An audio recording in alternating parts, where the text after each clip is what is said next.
Father in heaven, we thank you for your goodness to us, and we know that no one is like you.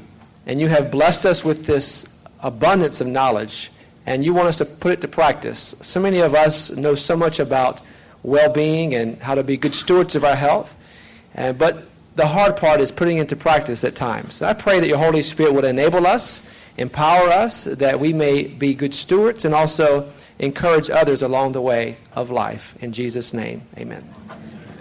Let's take that off. Yeah. Good afternoon.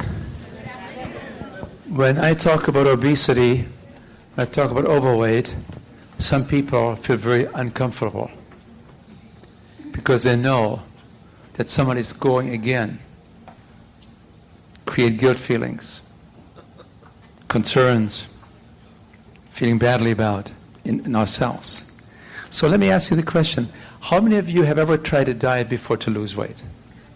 Okay, so a few of you have. How many of you have not tried to lose weight? And maybe you should have.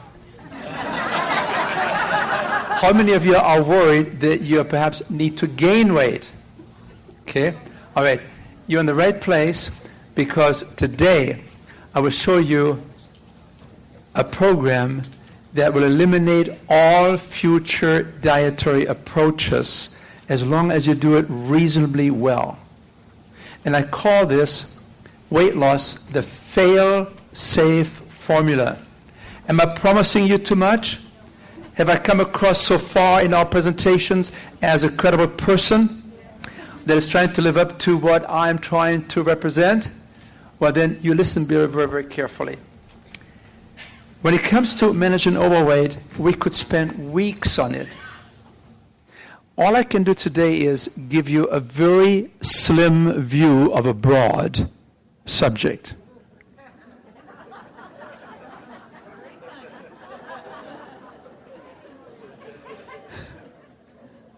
And I will give you 5 principles that as you apply them, you will find that your weight will drop off. You no longer have to watch the scale because from now on you believe in living a life that is centered on being healthy rather than being dominated and being tyrannized by the scale. Does that sound okay so far? Okay. Let's take a look. Now, this is what you have seen before. This shows that the weight in America has not changed very much until 1980, and now you see we are on a much larger chair to find our seats. Just to give you some idea, we have not always been as large as we seem to be as a society now. There seems to be a global change taking place in that people all over the world are gaining weight. Take a look here. This is the state of the United States, and you see the amount of obesity, not just overweight, but we're talking about obesity, which is considerably more. We're looking at obesity trends. We're looking at obesity per state.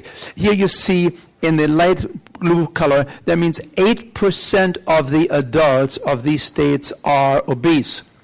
Then you go 5 years later, 1990, now you begin to realize the color has changed, and now most of the people are obese at a rate of 13% of all the adults. 5 years later, it's 18%. 5 years later, it's 23%. 5 years later, it's 28%.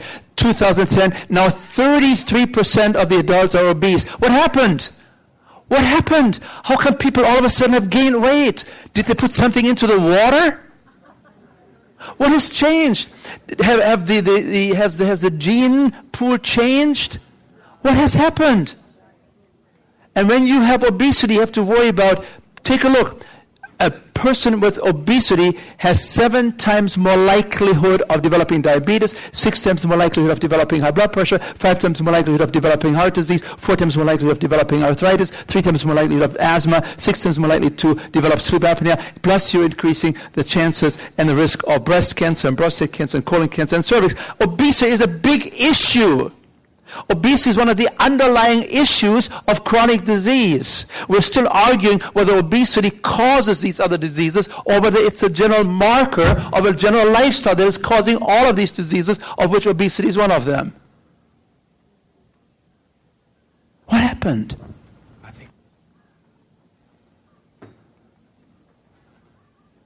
Who's responsible?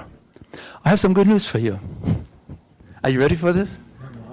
If you're carrying some extra weight, if you're pleasantly plump, if you're well-rounded, if you're large, if you're obese, you are not responsible.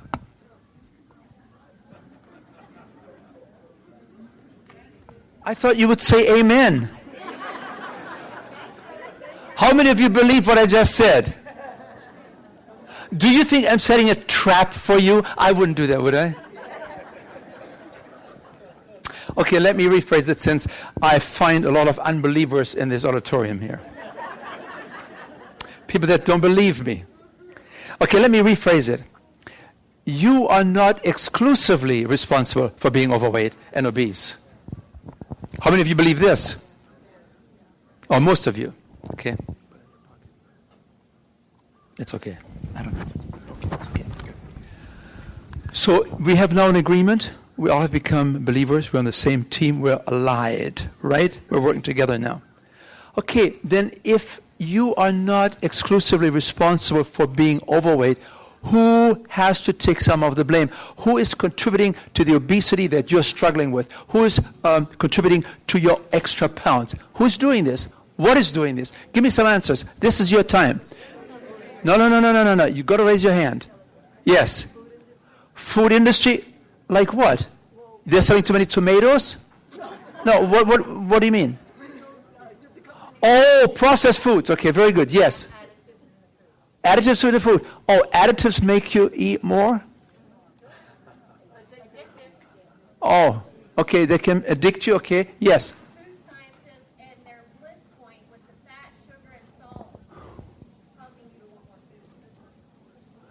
Do you hear that?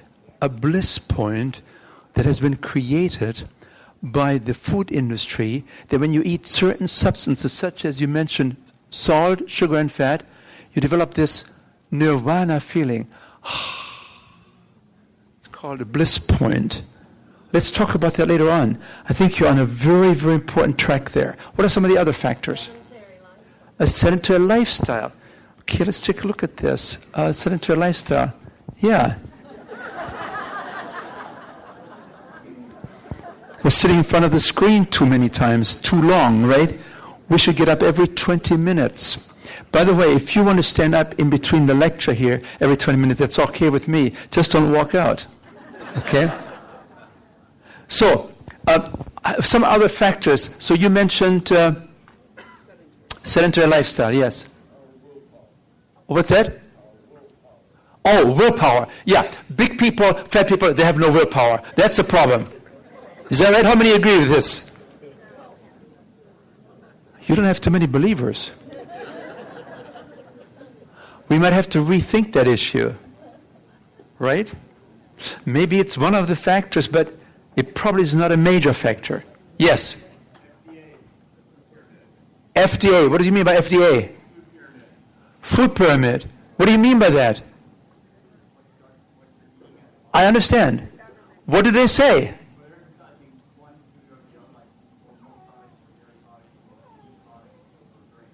Oh, I see. Okay, so the government may have something to do with this in terms of the policies that they advocate in the school system and in the society. Very good point. Yes? Oh, GMOs. Monsanto. Not your favorite company, is it? I agree. Okay. Advertisement. Yeah, very good. Yes. Marketing, yes. Portion amounts. Like what? The portion that you put on your plate? No, like you can go out to eat. Oh, I see. Exactly. That's what you meant, right? You go out to eat, portion size. Restaurants try to outdo each other. They want to be known as, you get the biggest meal right here. What else? Yes. Additives, changing snack foods and putting high fructose corn syrup. Oh, now we're getting pretty sophisticated here. We're taking sugar out, we're replacing with fructose, which acts differently in the body. Good point. Okay, yes. I beg your pardon? Oh, he stole your line. Okay, very good. You're big thinkers then. Okay.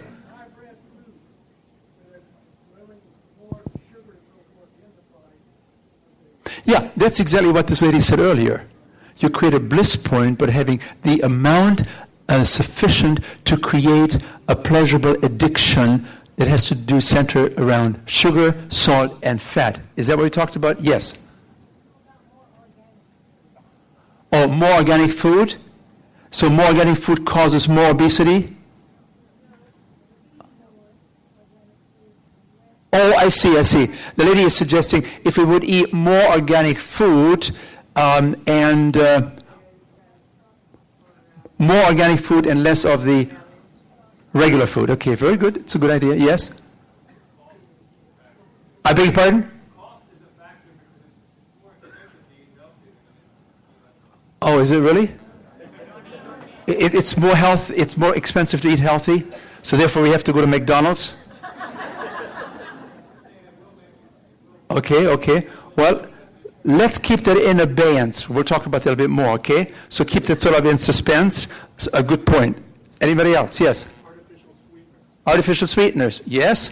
You think there has no calorie content here, we're going to be safe, and what happens? They have a different effect chemically on the brain. Yes? Culture? Give me some ideas. The way we grew up, the foods we Family environment, yeah. Okay, let me maybe close it there, otherwise we're going to be here all night. So, early upbringing, right? I remember when I grew up, my mother used to say, if I didn't finish my plate, if you don't finish the plate, all the children in Ethiopia will be dying. And it happens.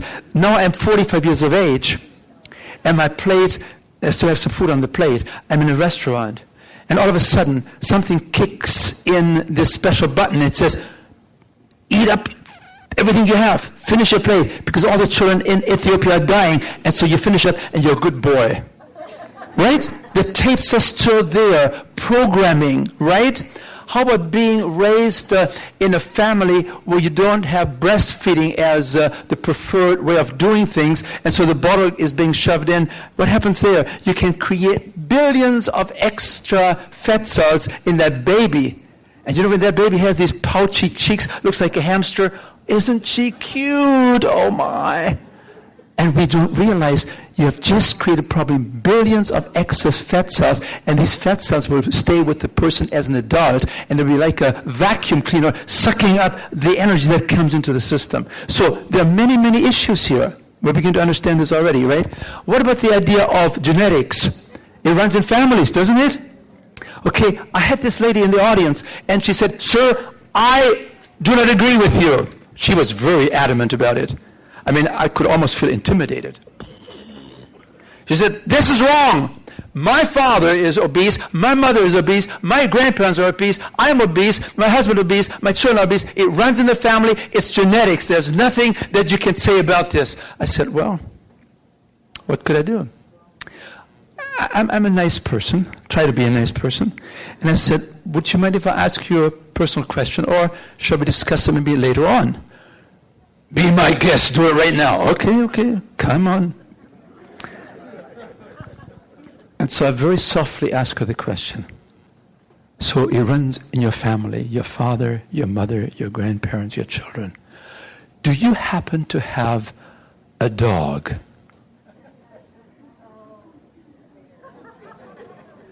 Is your dog overweight? Yes. Is that genetics?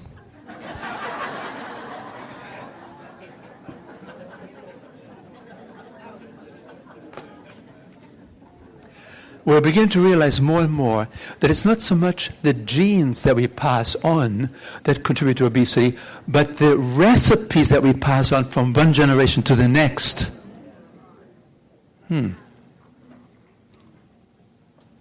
How about watching TV? Does that contribute to obesity? Why? No sedentary, but something else. You know, there's a moment when the video is being interrupted by a commercial. And at that moment, in America, millions of people begin to get out of their seats and they shuffle towards the kitchen. And they open up the refrigerator or they go to the pantry and they begin to feed themselves. This is called the pause that refreshes.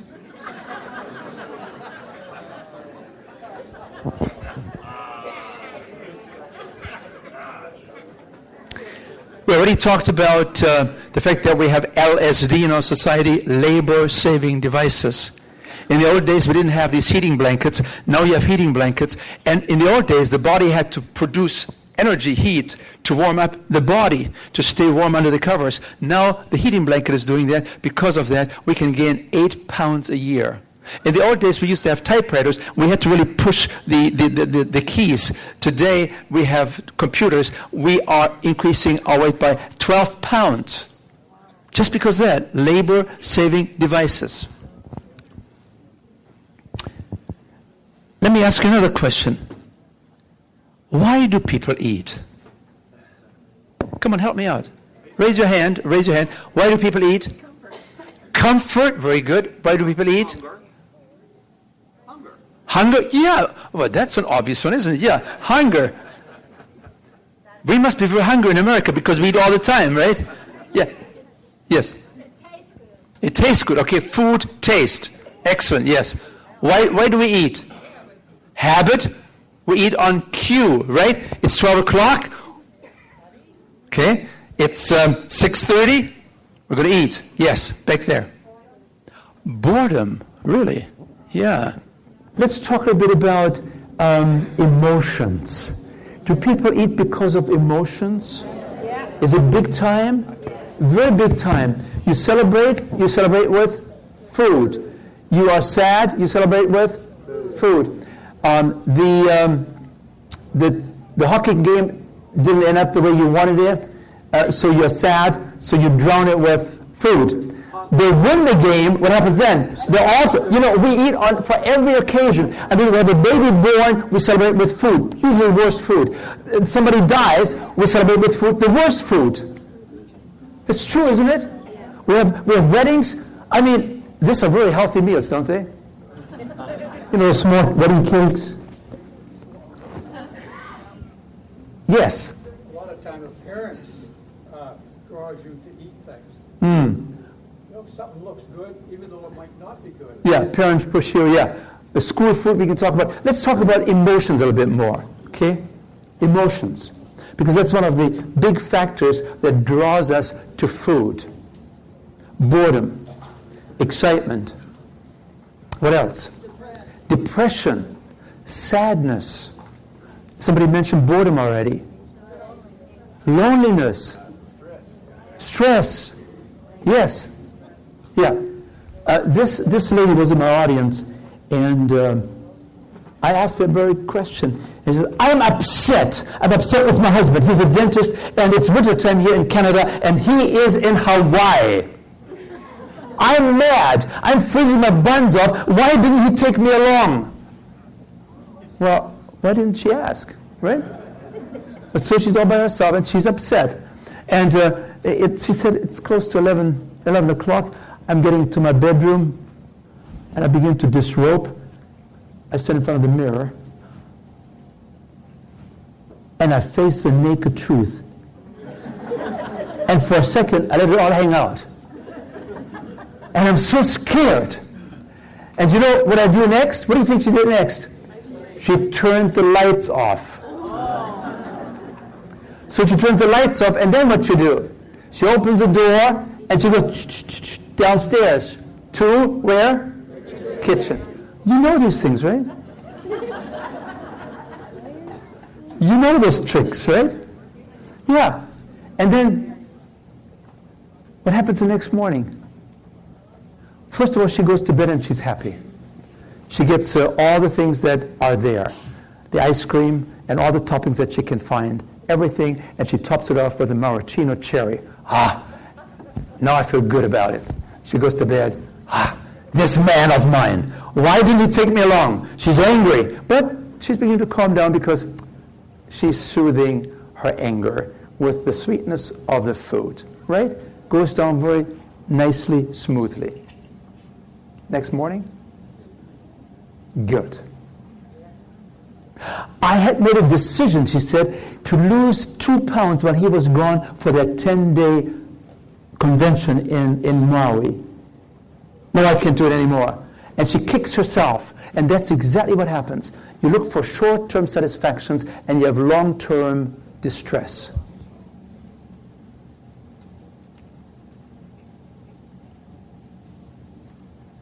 Make sense?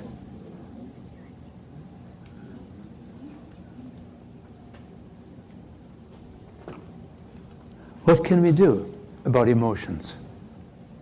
How do we handle our emotions? Do we just reach out for something like a pacifier? I mean, that's what we are. We're still going back to, we're regressing to the pacifier stage. When that baby gets the pacifier, let me tell you, if you have a room of many, many new friends for that little baby, and you are the only one that takes the pacifier, that special pacifier, and you dip it into some sugar water or some honey or something, and you give it to the baby, that baby will recognize you for the next hour and a half among all the friends and people there, because somehow something registers and it begins to program that baby for certain tastes. Have you ever thought of how we're tasting formulas and how we're tasting baby foods for the babies? Who tastes the food? Who is the tester? The mother. The mother has already a perverted appetite. It's already cued towards high sugar, high salt. And so immediately we start that baby in that kind of a fashion. I always tell people, if you can, do what God designed us to do as mothers. Breastfeed. It's the best milk we can find. It's not only the healthiest, but also it is having many, many beautiful side benefits. Something is happening there. The bonding. You will have less ear infections. You will have less anemia. You'll have less of all the problems that we find, asthmatic problems in babies, because of products that were taken in that were not ideally designed. Do you realize that the protein content of mother's milk changes just about every week? How does the mother's productive system know that there ought to be more protein being added to the milk at certain stages of the development of the baby? Amazing. An amazing God. We can never come even close in finding a formula that approaches mother's milk. So I always tell people, if you can, tell your children, when they come to that age, try to breastfeed. How long?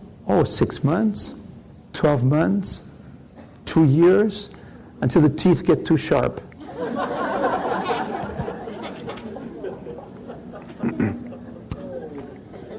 So we talked about advertising, right? Let's take a closer look here. Take a look here. Kellogg's Frosted Flakes. They spent $40 million a year just on one brand. The dairy industry spends over now $200 million a year to tell you that you need to have dairy products in order to have strong bones. If you don't get your 3 glasses of milk, your bones will break and you will fall apart. The countries in the world that drink the most milk and eat the most cheese have the highest rates of osteoporosis.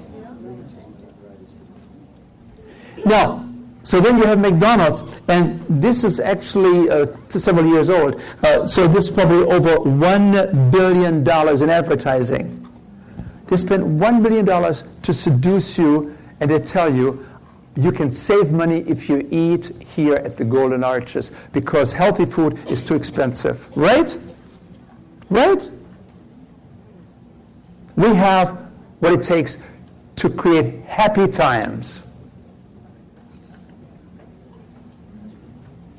So you have $1 billion, and then in contrast, the National Cancer Institute, a national organization, the government tells us, you need to eat more fruits and vegetables, and they have a measly $1 million. It really doesn't even show up on the screen.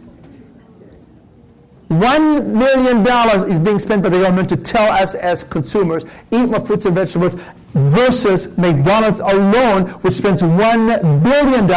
Guess who gets the ear? Guess who gets the hearing? Guess who is being influenced with what product? We are children of our age. And we Adventists are no exceptions. We too have drifted into a secular lifestyle. We also have become so accustomed to foods that have nutrition labels that we don't even think about it anymore. When I tell people, maybe you should cut back on foods that have nutrition labels, they come in, what do you mean? There's nothing left to eat then, is there? There is. Have you ever seen nutrition labels on tomatoes? Do you ever see a nutrition label on mangoes? Do you see nutrition labels on potatoes? Do you see nutrition labels on Pringles? Do you see nutrition labels on ketchup? Do you ever see nutrition labels on, did we talk about Pringles? What's the difference? Why do some have nutrition labels and some don't? What's the difference? Because God doesn't need nutrition labels on His food. He knows how to create and make the food properly. Amen. But when it goes through the plant process, by that I mean the laboratory, through the process of industrializing an original food, then we always change the composition. And so the government wants us to understand, they want us to be good consumers, intelligent consumers, and to recognize, because of the processing, the fiber has been removed. This is a low fiber product. Because this product has become processed, it is high in salt. Be careful if you have high blood pressure. This product is high in sugar. Be careful if you are concerned about hyperglycemia. Do you see? The government wants us to become aware of these kind of things, but would be much better if we just don't even have to worry about these things and begin to focus first on foods as grown, as they come out of the hand of a master designer. Can you say amen to that? It seems to be such an obvious thing, but we have slipped away from it. All of us.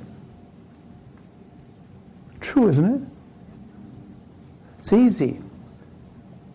We no longer have a generation that knows how to cook. I mean, we're illiterate when it comes to cooking. We no longer have home economics in school. If you cannot shove it into a microwave oven, it comes in a box, you don't know what to do. If you lose your can opener, you're going to starve to death.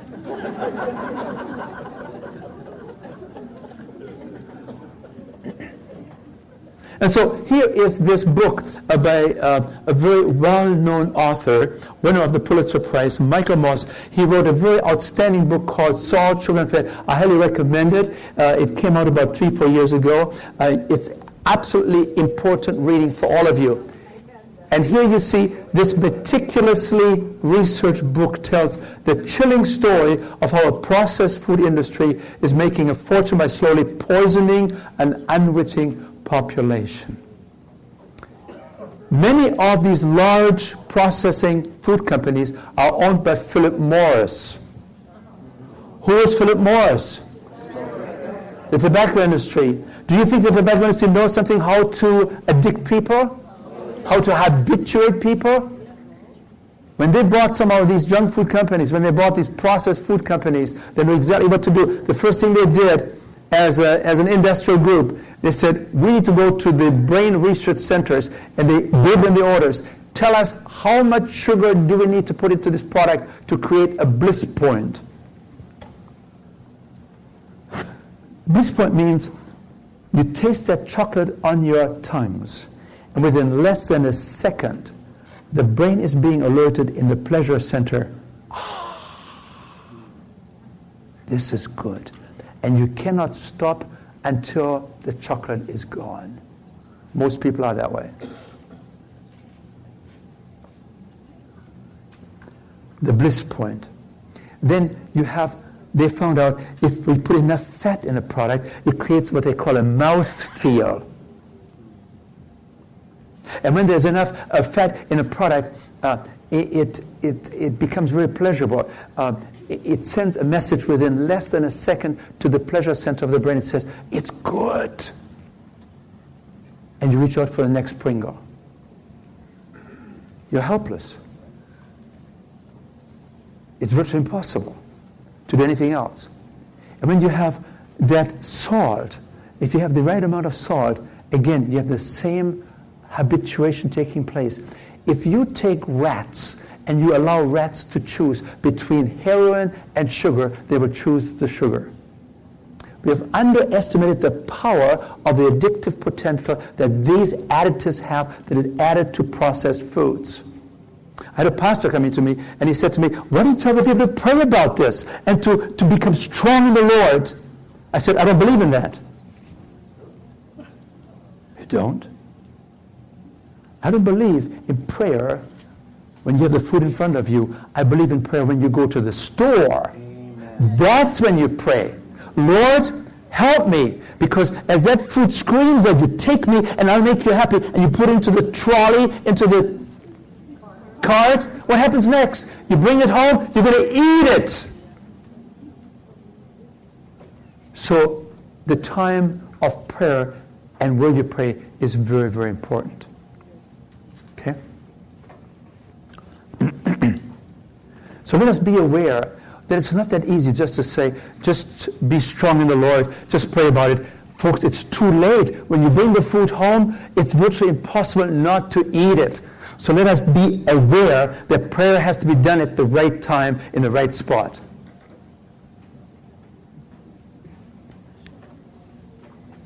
We talked about the idea that since 1980, the weight crept up very rapidly in American society, beginning in 1985, every 5 years, so that today 70% of the adults in America, 70% of the American adults are either overweight, that means they have 10% more than what they should weigh, or they are actually obese, which means they're at least 20% above what they should weigh.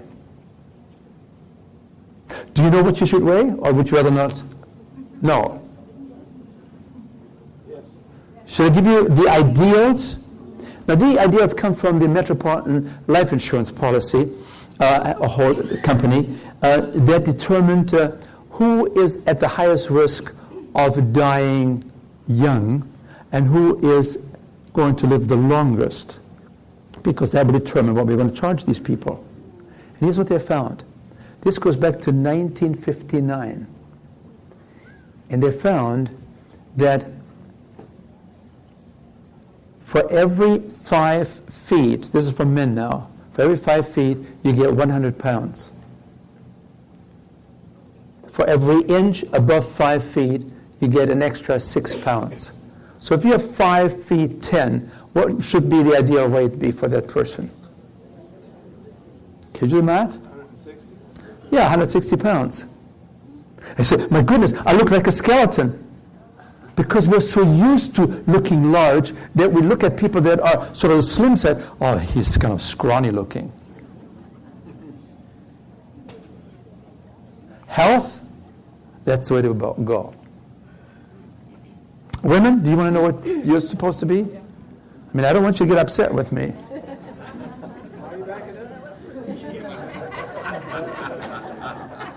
Okay, 5 feet, 100 pounds. Every extra inch, 5 pounds. But we'll give you 1 extra inch for height, for high heels. So if you are, like my wife, she's 5'2". So we give her 5'3", okay? So 5, that's 100, and 3 inches, she's actually 5'2", but 3, that's 115 pounds. That's just about where she's at. And you say, well, you don't understand. The female anatomy is different from a man. Yeah, I know. I register that very happily. I mean, so depending on, one has to make some adjustments. You can add 10% to that ideal weight, depending on your bone size, depending on where your how proportionate you are built in certain ways. You see, there are some give and takes. I'm just giving you some ideals, some rough ideals. And then people say, well, when you get older, you're supposed to gain weight, right? No, not really. Who says that? Well, it's normal, isn't it? No, it shouldn't be. Well, it's normal in our society. So you can give yourself 10% extra. It's okay. But many of us are vastly exceeding that.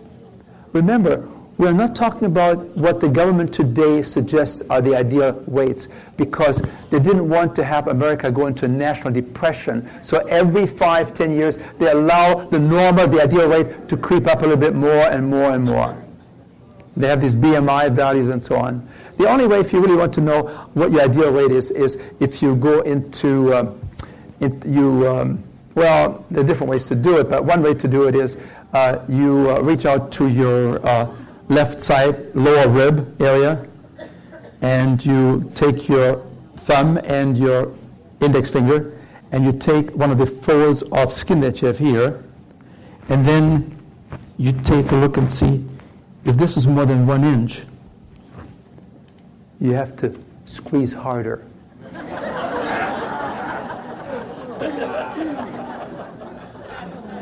I mean, most people know whether they're large or not. All they have to do is just cover up their face so they don't see themselves in the mirror.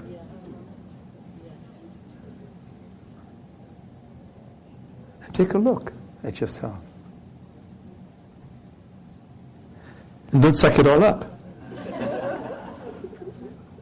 So we are concerned about weight not because of the cosmetics, but because of health. Because the larger the waistline, the shorter the lifeline. For every extra pound above your ideal weight that I just gave you, for every pound, you actually pay for it with 1 month of your life. So if you're 50 pounds overweight, that's 50 months, that's 4 years.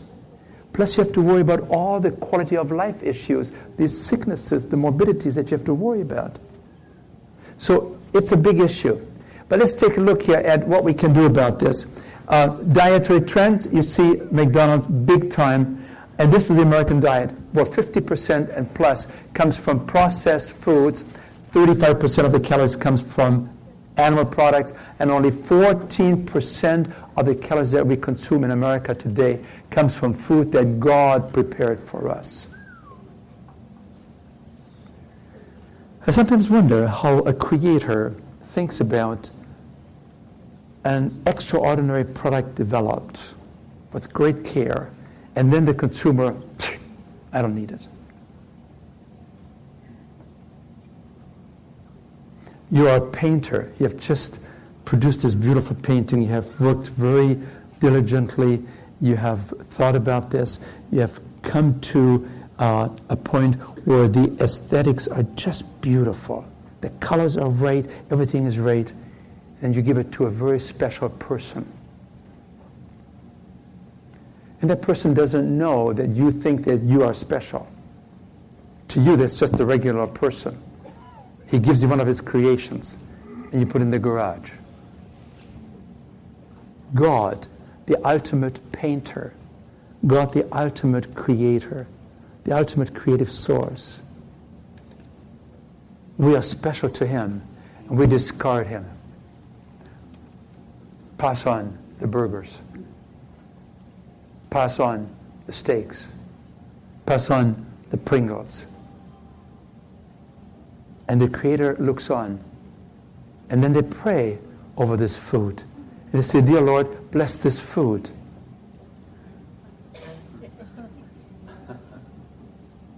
Do you see the irony? I mean, do you really see the irony when you look at it from the perspective of a creator?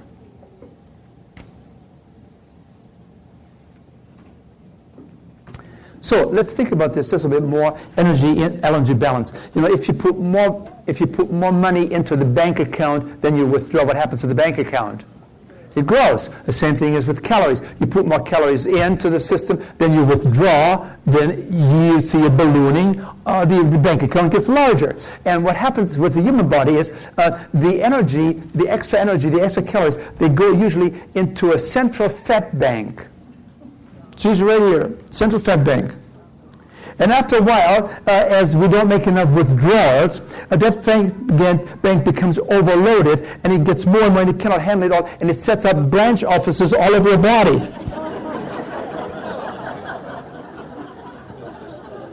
And now you look in the mirror, and you know that you have a family reunion coming up in 3 months, or a wedding is coming up, or a homecoming, or something like this. You say, I've got to lose weight quickly. And what are you going to do? You're going to go to the store, and you have this cash register there, and just beside it are all these the latest diets. Lose 7 pounds in 7 days. Lose 15 pounds in 15 days. That's what I need. The event is coming on. I have to look the part.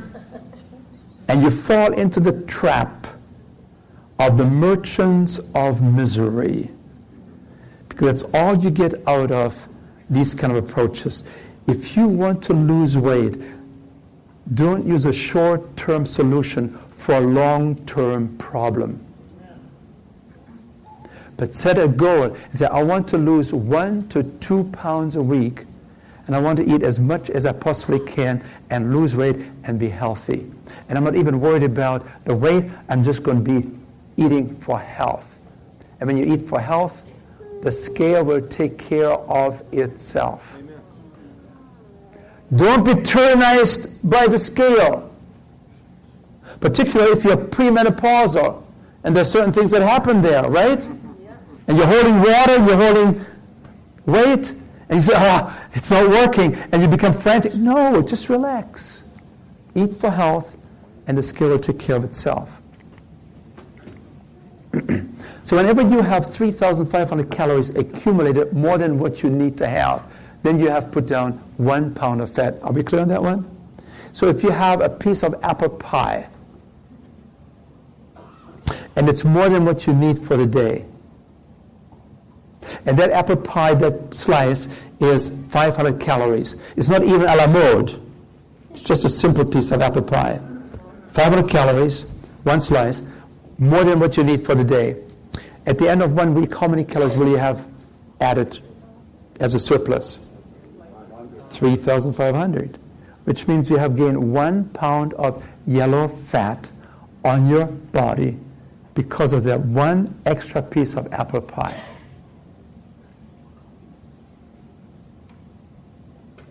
One moment in your lips, eternity. A moment on your lips, a lifetime on your hips. Yeah, there you go. So you begin to realize, I got to lose weight, and your first reflex action is eat less, right? Push away from the table.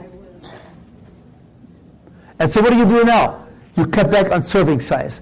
You are now going on to these semi-starvation diets. You're hungry all the time, and after a few weeks, you say, I can't do it any longer. It's for the birds. I'd rather have a few extra pounds, and you give up. True? We do it all the time. And you wait for the next diet to come along. I'll try that one. And all these diets are built on the principle of monotony. Just eat these grapes every day. Eat so many grapes. It's a Mayo Clinic. Grapes, grapes, grapes, grapes, grapes. And guess what happens? After about 10 days, you will have lost 7, 8, 9, 10 pounds. You say, yes, it's working. I can get off the diet. And you go back. Right? And then they have the grapefruit diet. It's grapefruits and grapefruits and grapefruits and grapefruits. And you eat these grapefruit diets and you lose weight. Yes, of course you do. Because built on monotony, nobody wants to eat too many of these kind of things. And so after a while, you get off this thing and say, finally, I lost those 9 pounds. You're going back up to your weight because you haven't changed your lifestyle. You haven't learned anything. You fall into the traps of the merchants of misery who sell you a bill of goods.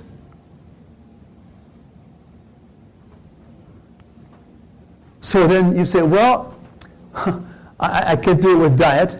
It's too boring. I'm hungry all the time. So what do you do next? I'm going to exercise. And you've seen it on television, right? These people lose weight. What do they call this? The biggest losers, right? Do you know that they exercise 10, 11, 12 hours a day? I mean, you have to be you cannot be employed if you want to lose weight with exercise.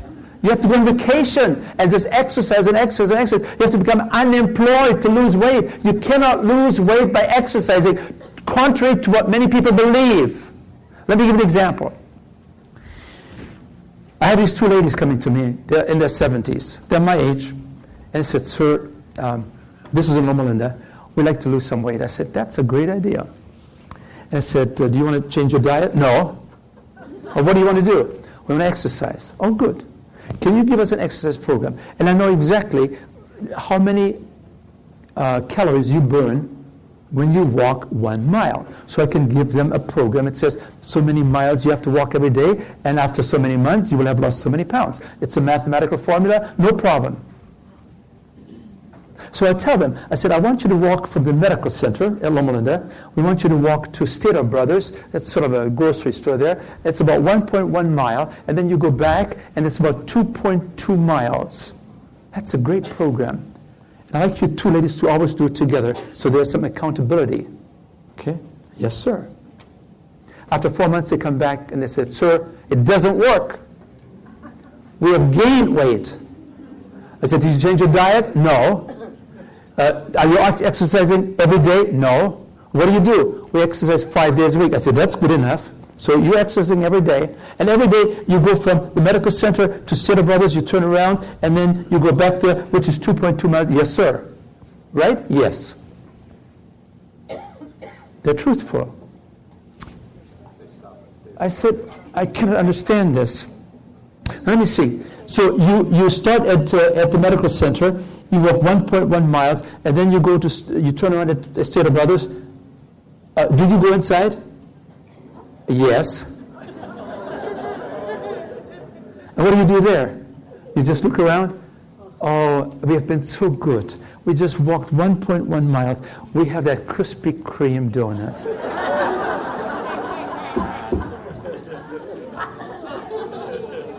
And I said, and how long does the joy last?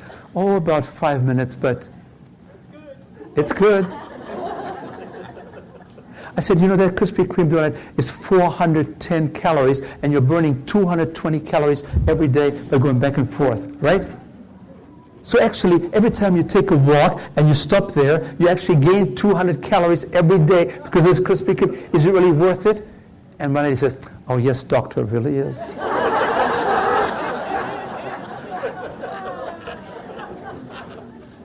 So you have to walk 4 miles to burn off 1 Krispy Kreme. You have to walk 4 miles to burn off 1 Super Coke with fries and a Big Mac. It's impossible. This is not the way to lose weight.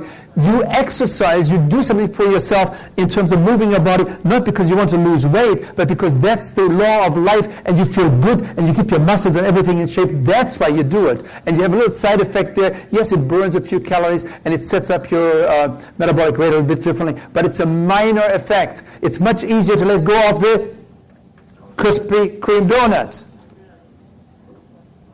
Snacks. What you want to do, you want to eat more whole foods because you can eat as much as you want. You will reduce your food bill and you will have an overall improvement in your health. Eat more whole foods. What did I say? Eat more? What are whole foods? Fruits, vegetables, whole grains, legumes, lots of beans, and maybe a few nuts, not too many, maybe some avocado a little bit, right? Okay. So here are 5 principles that I want to share with you very, very rapidly. Number 1, reduce empty calories. What are empty calories? They have no nutritional value. Okay? So reduce empty calories. Well, we now have seen a dramatic shift in the 1970s, 1980s, where we have shifted in America from foods to industrialized products. Soda pop is an industrialized product. Orange juice is an industrialized product. Oranges are not. Okay? So let's take a look at this. So in America, we consume about 16% of our calories in terms of sugar. We consume on the average 30 to 40 teaspoons of sugar a day. And most people don't seem to have a clue that this is happening. It's everywhere. You take tomato ketchup and you have lots of sugar there. Sugar is everywhere. It's addictive. And people, the producers, know what they're doing. Most of it comes from soda pop. 32 pops are consumed by a family of 2 plus 2 children a week. And every soda pop has 10 to 12 teaspoons of sugar. I mean, why would you want to spend that money for water and some fizz and 10 to 12 teaspoons of sugar in there? And then you put some caffeine in it. Look at the donut. We really recommend when you eat the donut next time, really look at that very carefully, and then always eat the center.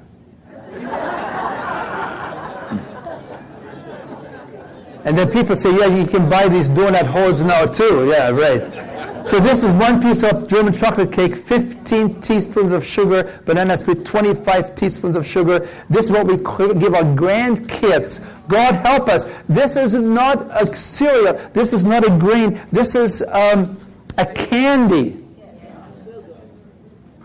Well, 50% of the calories is sugar. And the rest of the calories comes from totally refined flour, which is not in your best interest either. And then let's take a look here. We have this idea sometimes that we cannot afford healthy foods. 1 pound of oats is about $1.85. 1 ounce of grain flour in the form of Fruit Loops is $11.95. Folks, when you eat food as it comes in nature, it's inexpensive.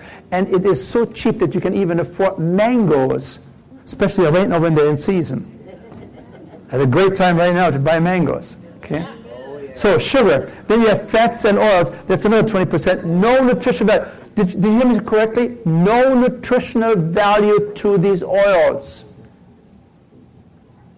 God didn't make oils. God made olives. God didn't make coconut oil. God made coconuts. Are you with me? So when you refine this, you have a tendency to overdo it, and there's no nutritional value there. To give you an example here, it takes 14 ears of corn to get 1 tablespoon of corn oil.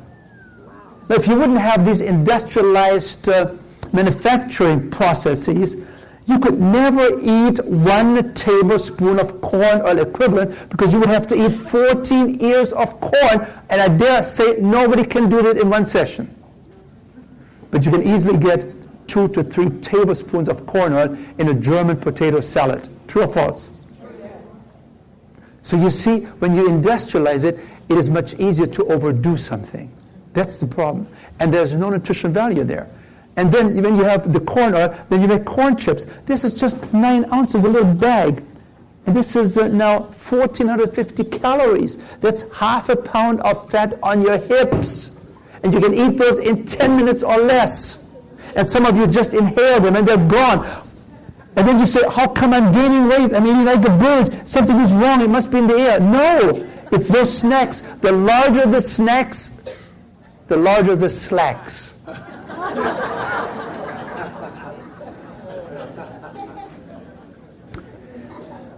Yeah, take a look here. You see the potato chips? This is just 1 tube of potato chips. It's 1,000 calories. It's mostly fat. You could have eaten 10 potatoes. That's also 1,000 calories. And people come and say, I cannot eat potatoes. Potatoes are fattening. Haven't you heard this? Did God make a mistake? Well, of course, what you do, you have the baked potato, then you become involved as a surgeon without a license, and you open it up, and what happens? What goes inside? That's where the calories go in, you see? You say, well, the kids are coming home from college, we have to have them, give them something really good. Yeah, you kill them.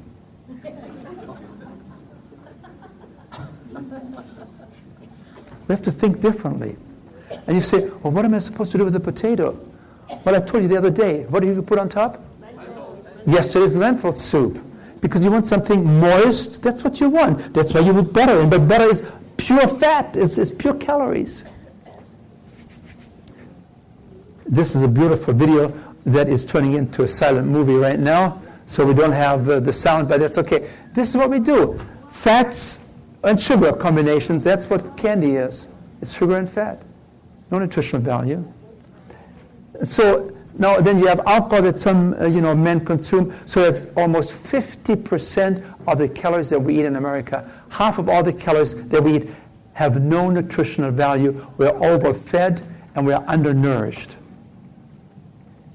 That brings me to principle number 2, and that is reduce animal products. Why do we want to reduce animal products? Why? We're talking about weight management.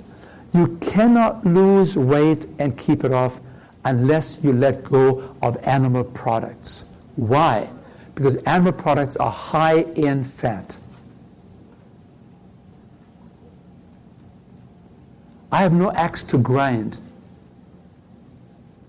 personally, to denounce meat for any reason, except on a scientific basis. You cannot succeed in losing weight in a very predictable fashion unless you let go of meat and meat products, because they're high in calories. Let me give you some idea. This is then the second principle that is very important here. The first one was we have changed food into industrialized products, and now we have changed plants into animal products. Let's take a look. 75% of the fat that we eat is hidden. We don't even know it's there, particularly when it comes from animal sources. Did you know that when you have a half chick box of extra crispy, that's the equivalent of 18 pats of butter? You don't think that way, do you? You think it's chicken, it's white meat, it must be healthy, that's better than eating a steak. Wait a minute. 18 pats of butter equivalent. Look where the fat is. 35% of all the fat that we eat in America comes from meat, poultry, and fish. Another 31% comes from salad oils and shortening. You can be a vegetarian and still have a lot of fat coming into your diet, especially with these salad oils and shortenings. I mean, I sometimes see people have their salads, and that's a good idea, but then you can't find the salad anymore because the blue cheese dressing is covering it all up. Folks, you have just destroyed much of the value that you were hoping to get from your salad. So we have to be a little careful there. Use low-fat dressings. There are many, many dressings out there. You can have Italian dressings that are very low in fat. You can make your own dressings. You can use lemon juice. There are many, many things. And your taste buds will be just adjusting after a while. Dairy products, 15% of the fat in our diet comes from dairy products. Just to give you some idea, if you're looking at the lowest line there, the sausage, that's an American hot dog. Protein, how much protein is in a hot dog? 15%. 50% of the calories in a hot dog is protein. 85% is fat. Folks, if you knew what goes into a hot dog, you would never eat another hot dog in your life.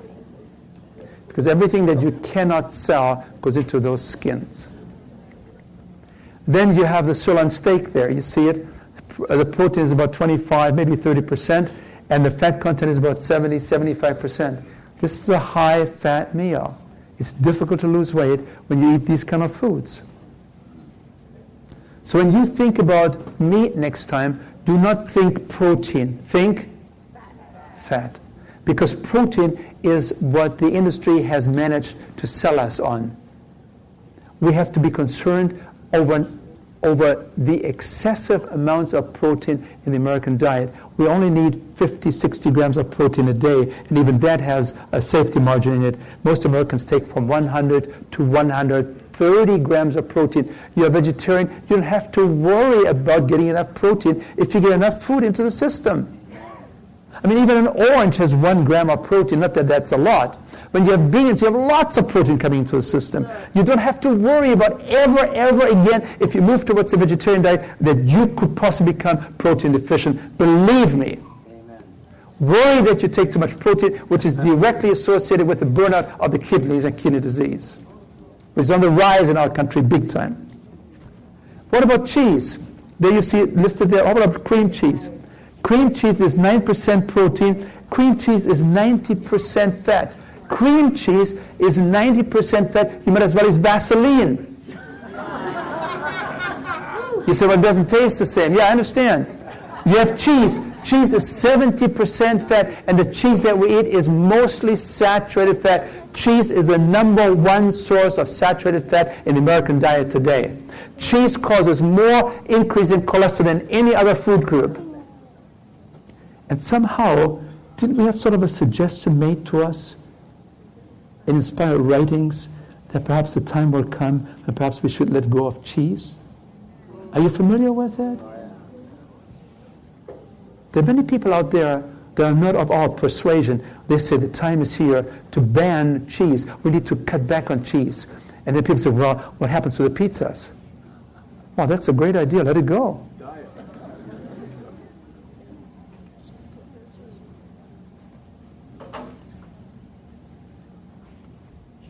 You see what happened to cheese? It started in 1975. Very quickly. 1975, what happened in 1975? McDonald's, remember? Cheeseburgers, right? Cheese is everywhere now, but it's more than that. In 1975, the American public rose up against the dairy industry and said, we do not want to have any more regular whole milk. Why? Because they began to learn that whole milk has a lot of saturated fat, which causes the liver to drive the cholesterol up, which causes heart disease. We don't want to have whole milk anymore. And the industry said, no problem, we will give you skim milk. So they gave you blue water. And what do you think they did with all the fat that they skimmed off? They sent it to China? No, they made cheese from it. And so the American people, totally unaware, you have an executive that says to us, but look, I just found out that whole milk has a lot of saturated fat. No more whole milk in our home. Is it clear? He's sort of an executive type, right? Not a very nice person. That's not how you treat a wife, but he does. No more whole milk. Okay. So she brings home skim milk, skim milk, skim milk. And one day she forgets. And she has whole milk on the table. And he doesn't even seemingly realize it. And he pours it in. And he said, this is half and half. Do you know that happens? When you get used to a certain product, then the previous product becomes exaggerated. So he said, you're giving me half and half. What are you trying to do, woman? You're trying to become a rich widow? You're trying to kill me? No, give me some cheeseburger. Did you catch that one? Did you see how inconsistent we are? Because many of us only have partial answers. We only have half-truths. Yes, the man is right. It's better to move towards skim milk, perhaps because of the fat content of the milk. But then he wants to have the cheese, which annuls everything that he just wanted to accomplish, right? And there are many, many other problems with milk, but I'm just talking about right now the reason why we have this dramatic increase in the cheese consumption in our society. Somebody told me that the American culture would collapse if we would take the cheese out, because the cheese has become the glue for everything. And every day they try to find new recipes because the milk industry, the dairy industry does not know what to do with all the cheese that is piling up in large warehouses because they have too many farmers. They raise these cattle in such a way that they produce excessive amounts of milk with all kinds of growth hormones and so on. And we're now in trouble because we're inundated with cheese. We ought to let it go. We ought to cut back on cheese. Number one source of saturated fat in the American diet. And here you see the fat content in food. Milk, whole milk is about 50% fat. Ice cream is 55% fat. Cheese is 70%. Cream cheese is 90%. Beef and pork is 70%. And nuts are very high in fat too. That's why we always recommend eat some nuts. Nuts are nutritious products. We should have maybe 1 ounce, a small handful like this of nuts every day. Small amounts. Avocado, not a problem. Use it for garnishing. Don't use it as guacamole. Because it's like pure fat. This is what we eat in North Carolina. I picked it up. North Carolina. Do you recognize some of these foods? Can we turn those lights off back there? Yeah. Yeah. This is North Carolina. Do you see all the fresh fruit? Do you see all the vegetables? Do you see all the whole grains, the oats for breakfast? No. Do you see the beans? No. This is the standard American diet. It's called Standard American Diet, S-A-D. It says SAD. I want to take you to Loma Linda very quickly now. This is the Large Adventist Health Study. If you have been involved in this study, we appreciate what you folks have done. The government has given Loma Linda more than $25-30 million to understand why do Adventists live longer.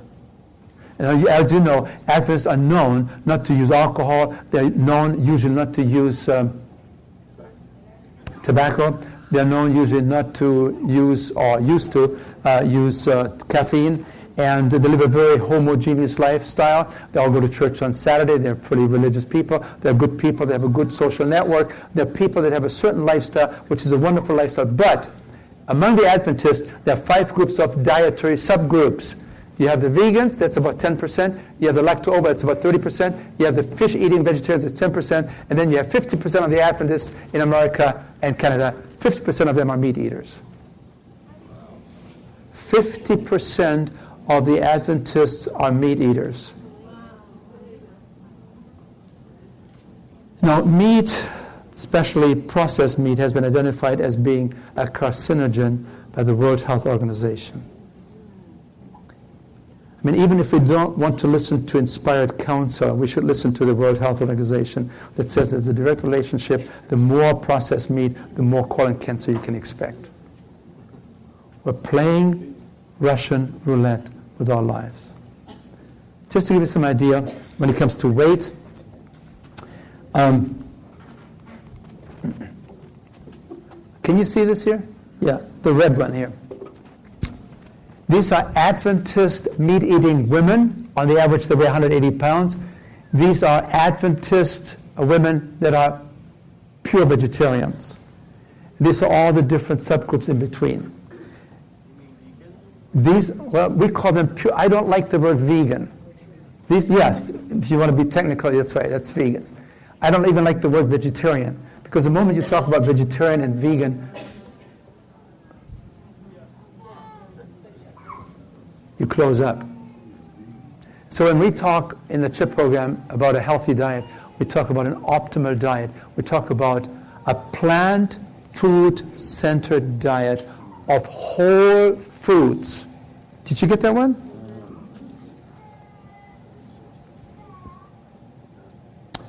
Whole foods, plant-based. Okay? Foods that come out of the hand of the master designer.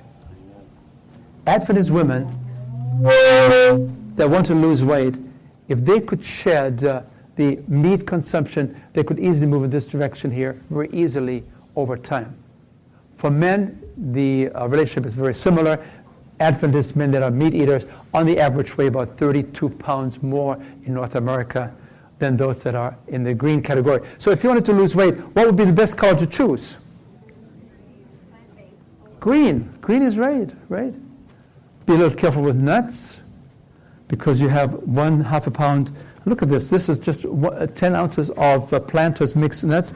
You eat those, that's 1,700 calories. That gives you 1/2 pound of fat on your body. So use nuts in moderation.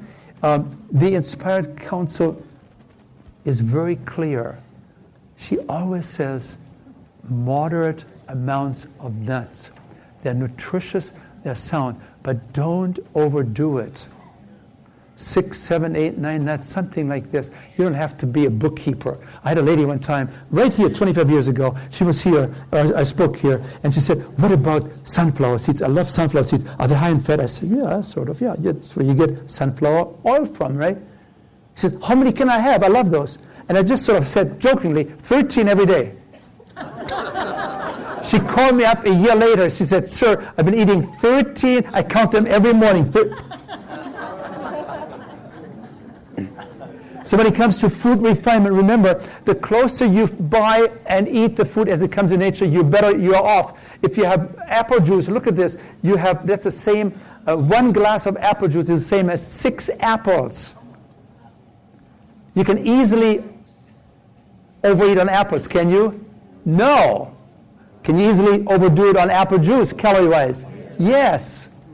The same thing is true with bread. Bread is nothing to worry about. We have all these kind of crazy ideas. Whole bread, multi-grain, especially sprouted bread is ideal. But be careful what you do with it. When you put the butter on it and the margarine, and then you put the peanut butter on, this is all fat.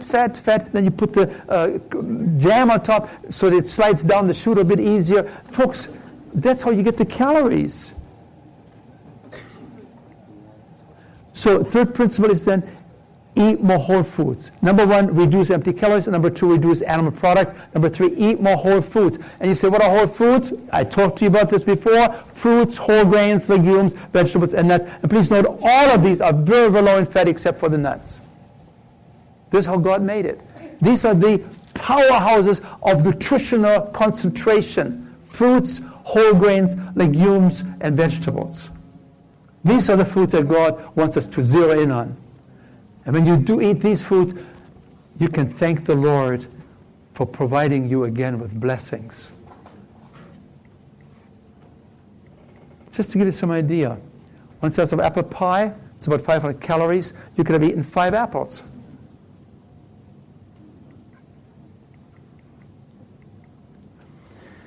These are some of the things that happen in medical conventions. People have a happy hour. They have a small drink of vodka there and some nuts. That's 740 calories. They could have eaten 5 pounds of fruits plus 2 rolls.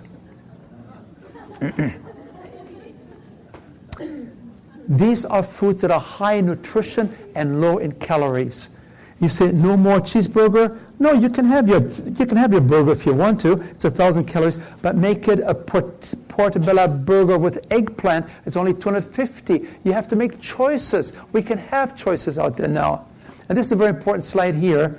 I should go on this side here because afterwards people come and say, why do you always talk only to the left side there? Okay, so I'm going to come to you now here. This is very, very important here. This is now food that you consume that has a lot of fiber. You know, this is fiber here, these blue spicules, and you have some calories here. This is very important because when that stomach is full, there are stretch receptors in here. And they begin to stretch now, and they send a signal to your brain. It says, I am full, and the appestat goes down, and you don't eat anymore because you have these wonderful stretch receptors here. Now, when you eat food that has very little fiber, you know, in order to get a full stomach, you have to eat lots and lots and lots of calories because you don't have enough fiber in it. So fiber is magical. Fiber fills us up. Fiber gives us a value of we are full. The stretch receptors send a message to the brain, I am full, shut down, everything is fine. Magical, how God designed this for us. And so, as we're closing here, the principal cause of overweight is not overeating, but the reliance on heavily marketed calorically dense foods. Remember I talked about calorically dense foods? You have Pringles loaded with calories. You have potatoes, virtually no calories there to worry about. The main culprit in overweight is not food volume, the amount of food that we eat, but the caloric density. I mean, you have a small candy bar, and it's 250 to 500 calories. Does it fill you up? No. Does it get these stretch receptors to work for you? No. So what do? You eat another one, and another one, and another one, and another one, and you have 2,500 calories, and you begin to finally feel a sense of satiety and fullness. You have a big salad, you have some beans with it, you have 2 or 3 potatoes, low calorie, high nutrition. That's just the way God designed it. So, these are then the 4 principles, and I give you one more as we close. Number 1, we said reduce empty calories. Number 2, reduce animal products because they're high in fat and calorie content. Number 3, eat more whole foods as much as you want. You cannot gain weight. Just be careful what you put on top of these foods.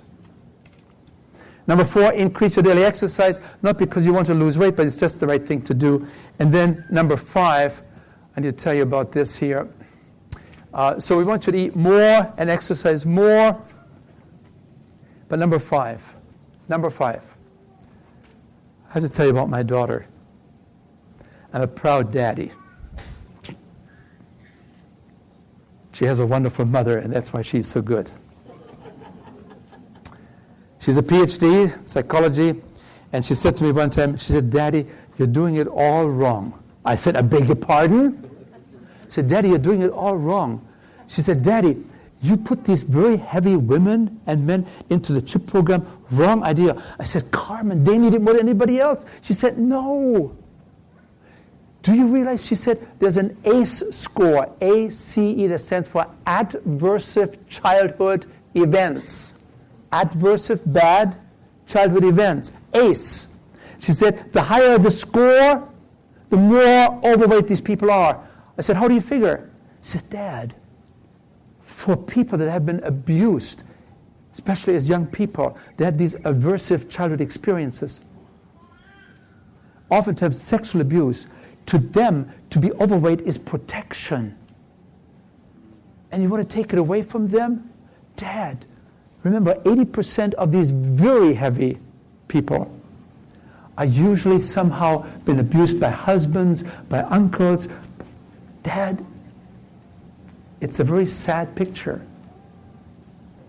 What these women need is not an intellectual education program. What they need is they need to have a group where they can process the pain that has been building up for 10, 20, 30, 40 years. The perpetrators have died since then, and they still hate these people because they haven't resolved these problems. Dad, you have to bring them into a therapeutic community where people, 5, 6, 7, 8, 10 women meet every week, and they begin to spill their guts, and they begin to realize they need to process the pain because they eat, because they feel comfortable, because they feel protected, because they will no longer be attacked by the predators out there." I said, "Really?" She said, "Once they have processed that pain, Dad, then you bring them into the CHIP program. Then you teach them about empty calories. Then you teach them about the concentration of calories in meat. Then you teach them about eating more whole foods. Dad, that's the time to do it when you say, get into an exercise program. But first, Dad, they have to come to grips with the pain that has been sitting there for years and decades sometimes." Are you with me there? So many people come to me afterwards and they say, "Sir, you must have talked to me." It is more often the case than we wished it would be. I have an appointment in Davidson, which takes 2 hours and 15 minutes driving, to be with my CHIP alumni group there. It's a non-Adventist group of people. They just love the Adventist health message. Folks, we have a wonderful opportunity of reaching out, not just with CHIP. Some of you talked to me yesterday about the diabetes, reversing diabetes seminar. Folks, look for these programs that we can use as a church. Let us reach out to people. The pain is so deep and the need is so great, and they will kiss your feet when the program comes to an end, when you have been a nice person to them. Not the one that knows everything, not the jackhammers. Just nice, supportive, listening, affirming, becoming friends. Because people out there look for friends, and once they've found a friend, then they come to you and say, "What else do you have? What makes you tick? Why are you so kind to me?" He said, "Well," he comes to me every morning when I wake up, and I surrender myself to him first thing. I said, "Lord, I'm yours." And then you think about your wife, and you say to her, "Honey, what can I do today for you to make you really happy?" And that's how you build relationships. That's what you learn in the 2 o'clock program here on marriage. I love it. I was here today. I sent my wife already 2 messages right afterwards. So God bless you all. I'm just happy to be with you, and may the Lord bless you. And tomorrow morning, I'll be back here at 9 o'clock. I'll be driving my 2.5 hours to be here with you tomorrow morning, and tomorrow we talk about the Adventist health message, a sacred trust given to us. I talked to you about Battle Creek. I talked to you about the historic things, and you'll be amazed how God has blessed this movement. So let us meet tomorrow morning at 9:15 here. Okay? Bless you all.